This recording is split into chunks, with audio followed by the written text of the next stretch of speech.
It's the SNL Hall of Fame podcast with Chief Conversationalist Thomas Senna. Featuring Matt Ardill.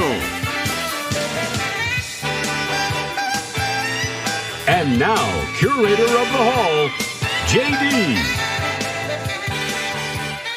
Thank you so much, Doug Danance. It's me, JD, and we're back with our annual Don Pardo Award episode.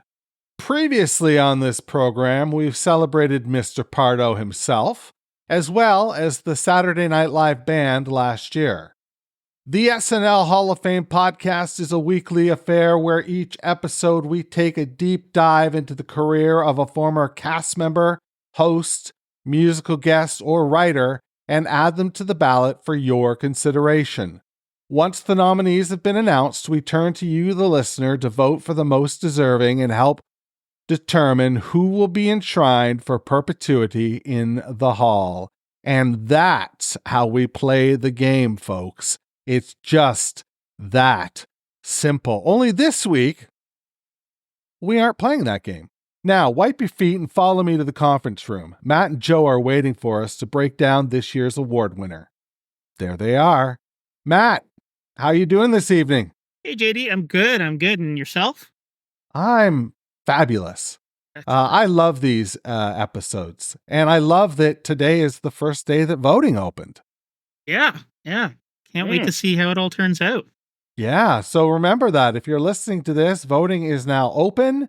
And it closes December 13th. Ooh, Friday, December 13th. Look out for Jason Voorhees when you're voting.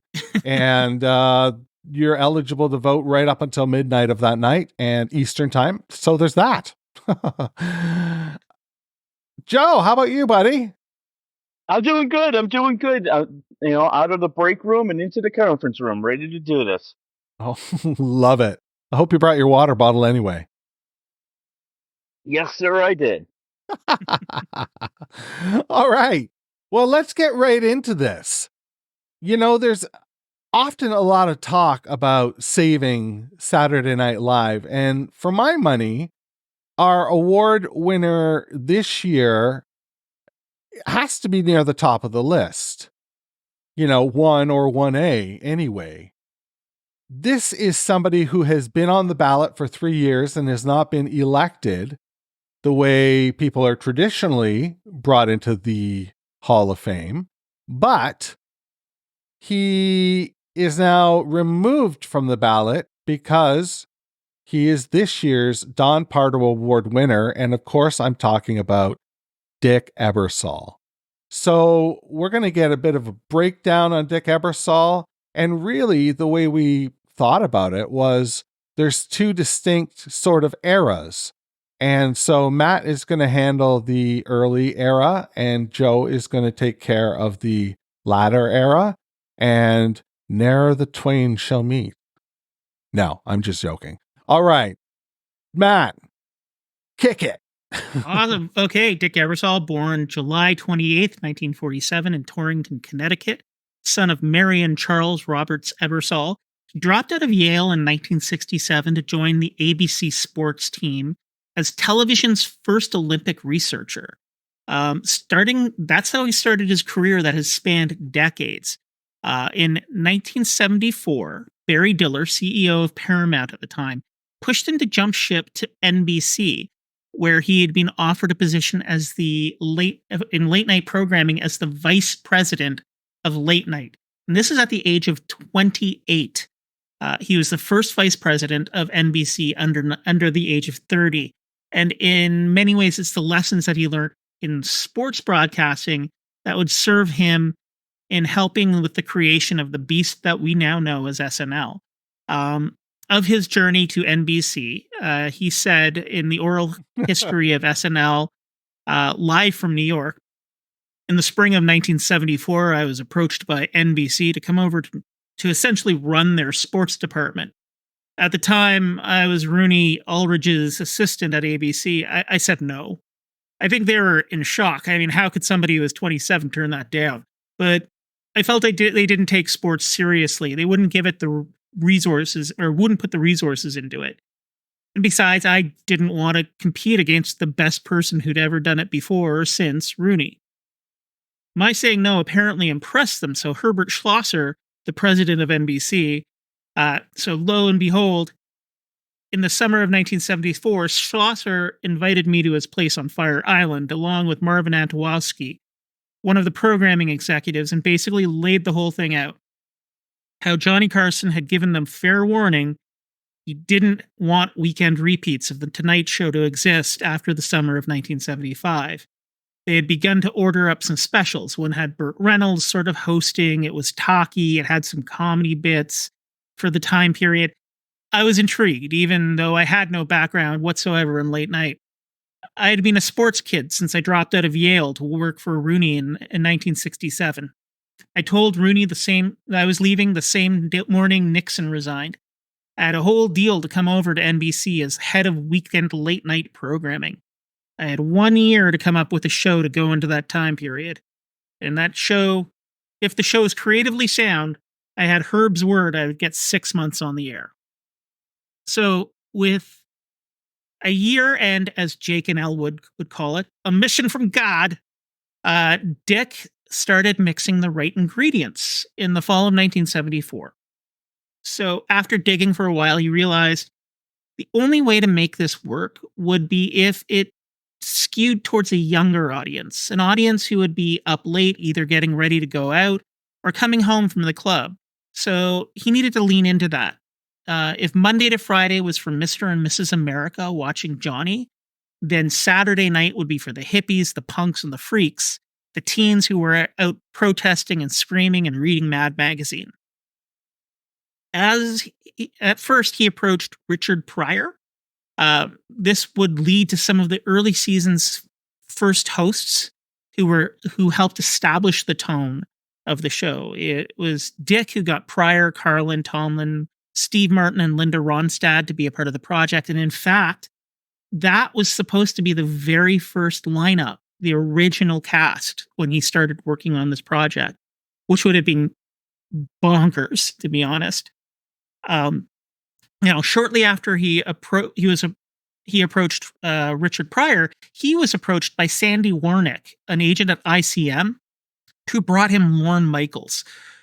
He already had a really impressive resume with his time on the CBC and subsequent gigs in the States, working on specials, as well as being a line producer on Laugh-In. Lorne came in hot with a pitch based on Kentucky Fried Theater, which honestly didn't land, but he formed a really good rapport with Dick. Dick kept him in mind as the project sort of developed. Then that Christmas, Pryor got cold feet, and the first iteration fell apart. Pryor didn't think that NBC would let him do his thing. And, to be fair, they didn't. Like, when the Richard Pryor sketch show came on, even though it had some revolutionary sketches, it only lasted 4 episodes. So he was in the right. But once he bailed, Schlosser suggested to Dick that they come back to New York, set up base in 8H, and then build a project from there. Pulling in Lorne, who he felt was the closest to a contemporary he had on this project, they started riffing on what to do. Like in the movie Saturday Night, they didn't know. There was no pitch. There was no idea. It was all Lorne bullshitting. And that bullshit wowed Ebersol. It took his breath away. It was all about how he wanted to have the first in history of television TV show to talk, absent the expletives, the same language that was being talked on college campuses, on streets, and everywhere else. Dick sold that idea to NBC, saying that he wanted 2 people for the show. He wanted this guy, Lorne Michaels, to produce, his words, and he wanted Don Ohlmeyer to direct. Yes, the same Don Ohlmeyer who years later would fire Norm Macdonald for the OJ jokes. Now, setting up a breakfast meeting with NBC, to which Lorne protested because quite obviously he is not and never has been a morning person. Dick insisted that Lorne show up, and he did. And he put on his BS show for the stiffs, as Ebersol called them. They didn't get Lorne. They thought he was way too young, but they did like his enthusiasm, and they liked Dick, so they let Dick have him. The next day, Don came in for an interview. They loved him, but Rooney wouldn't let him out of his ABC contract, so he didn't make the jump to NBC until 2 years later, and was not again involved in SNL until many years after that, because he was the best friend of OJ and didn't like his buddy being made fun of by a Canadian comedy icon. So a very different relationship with SNL, but it's an interesting connection. During the contract dispute with Carson, a vacancy was created on weekends, which Dick Ebersol and Herbert Schlosser, teaming up with Lorne Michaels, filled that gap. If you've watched the film Saturday Night, it captures the dynamic of the working relationship they have quite well in those early days. Dick was the bridge between corporate and creative, young and savvy enough to get it, but corporate enough to know that he needed to run interference. A fan of football, he was in a way the lineman, blocking the corporate stiffs from sacking Lorne, the QB. In Live from New York, Dick Ebersol described their dynamic at the time like this.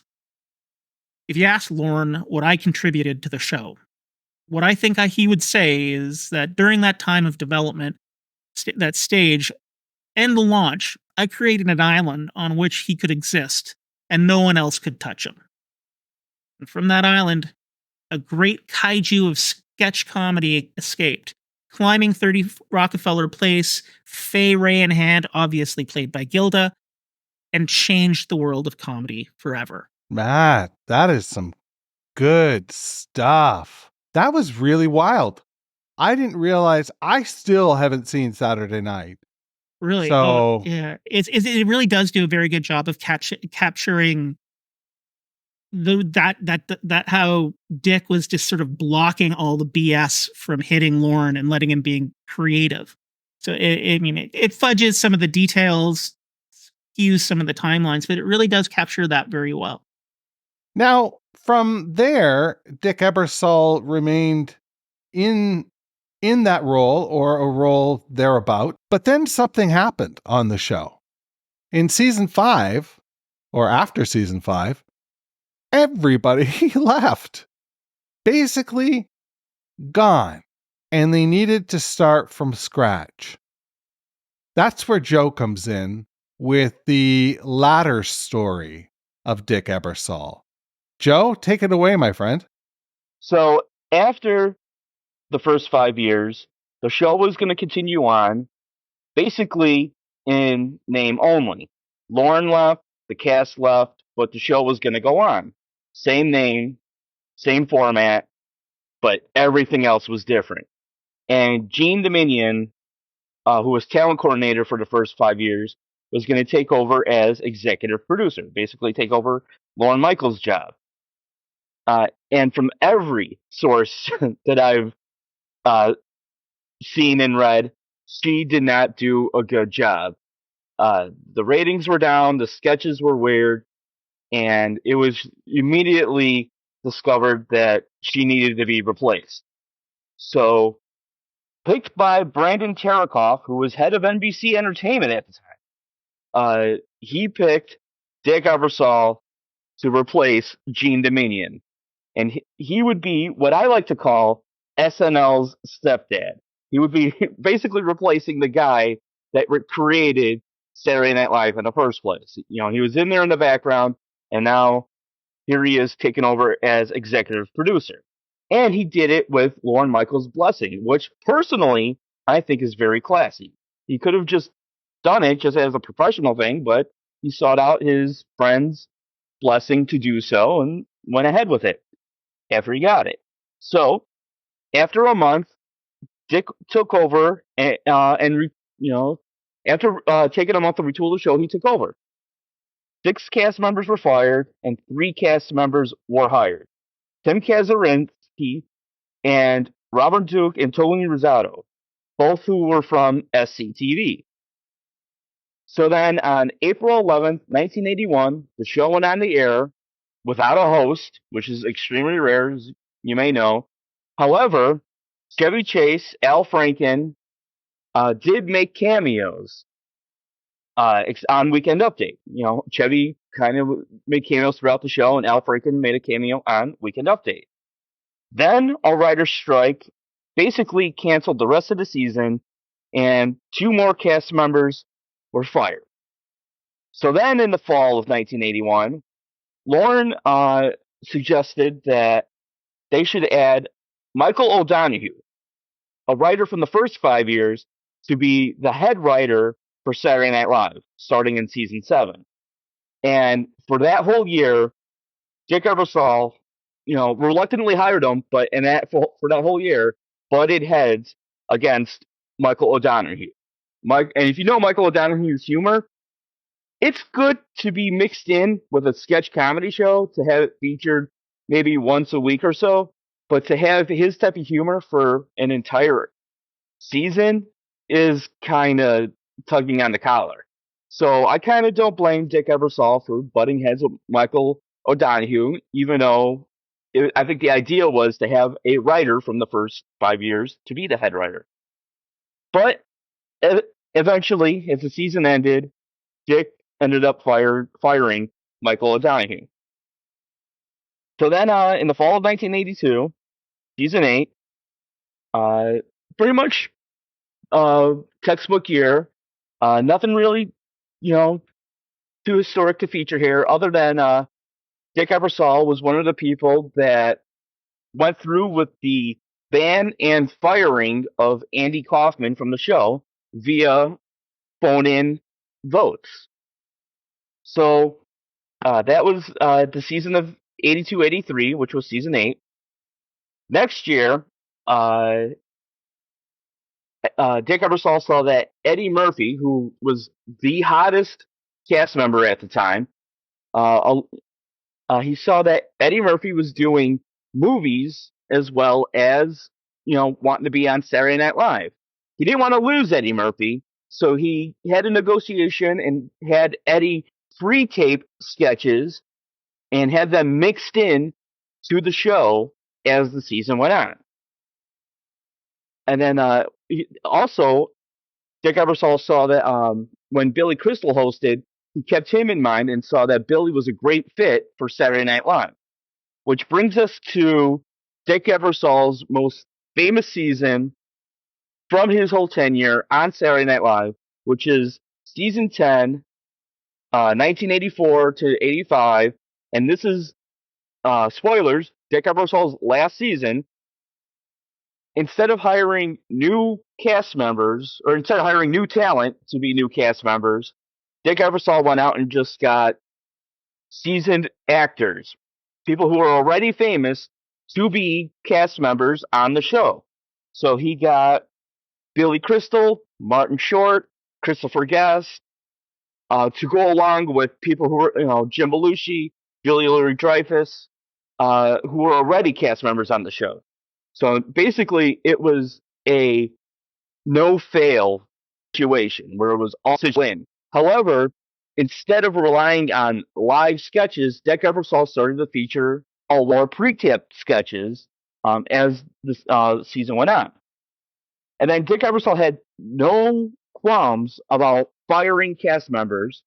And at certain points, he did fire Jim Belushi and Harry Shearer for being toxic people. And they eventually came back, but he had no qualms about firing them.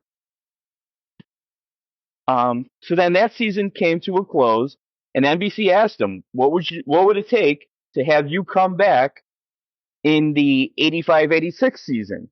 And Dick Ebersol just was honest and said, we would have to do the whole thing pre-taped, instead of live, and Billy Crystal would have to be the permanent host.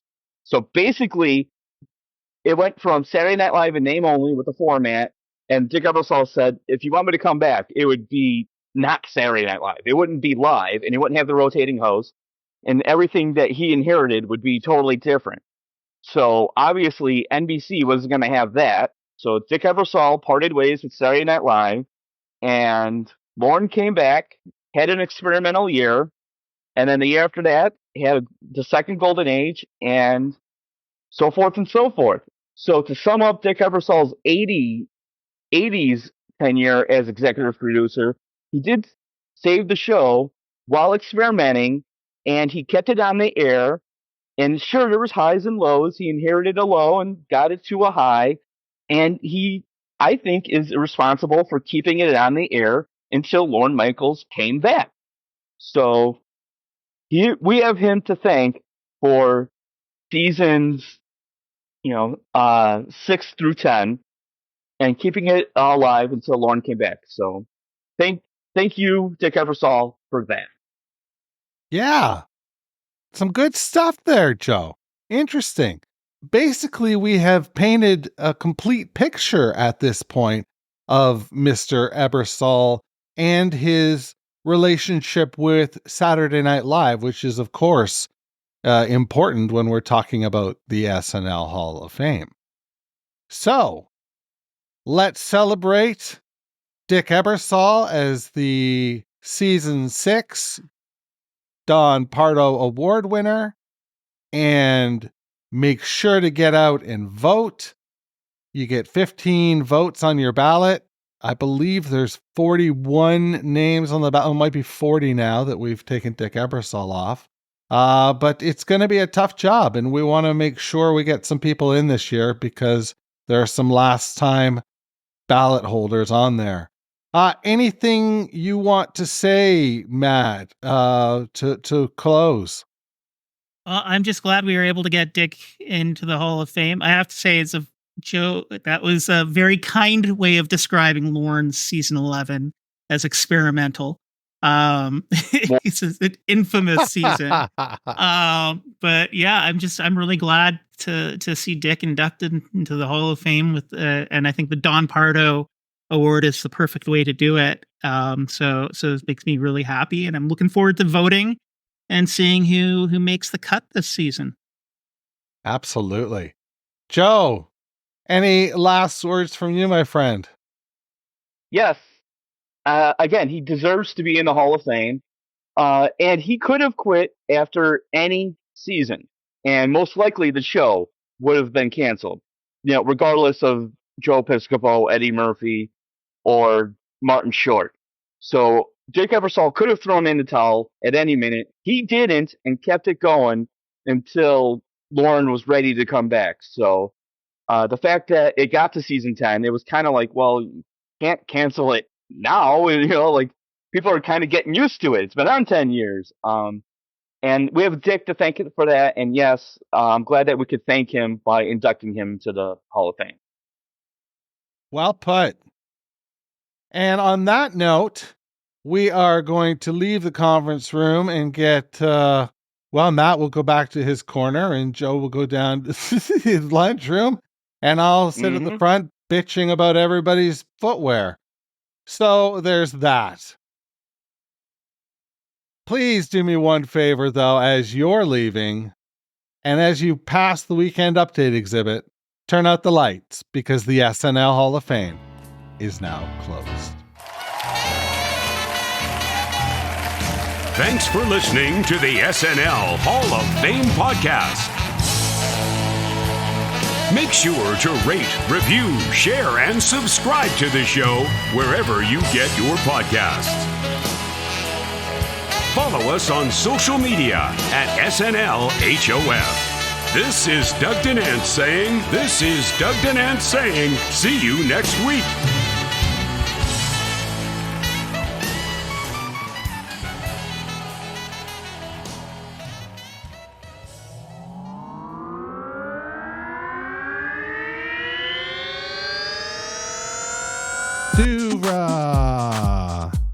Podcasts and such.